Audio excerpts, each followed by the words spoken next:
ఒక అడవిలో ఒక క్రూరమైన సింహం ఉండేది. అది ప్రతిరోజు జంతువులను పట్టుకొని తినేది.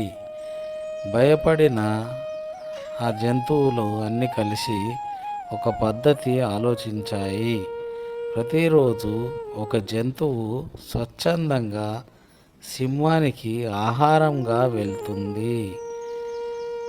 ఒకరోజు ఆ విధంగా వెళ్ళేందుకు కుందేలు వంతు వచ్చింది.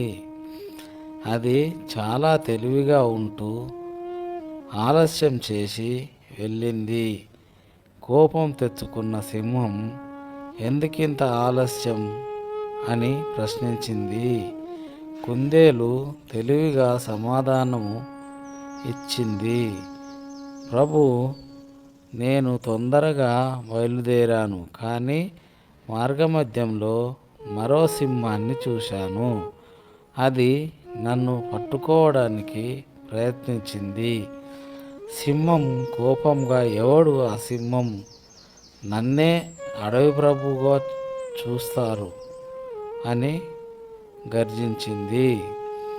కుందేలు స్మితంగా చెప్పాడు, ప్రభు, నేను మీకు చూపిస్తాను, రండి అంది. కుందేలు సింహాన్ని ఒక లోతైన బావి దగ్గరికి తీసుకెళ్ళి అందులో తన ప్రతిబింబాన్ని చూపించింది. అప్పుడు సింహం ప్రతిబింబాన్ని నిజమైన సింహంగా అనుకుని కోపంతో దానిపై దూకింది.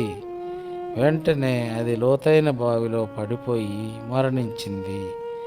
అదే రోజు నుండి అడవిలో జంతువులందరూ సంతోషంగా జీవించసాగారు.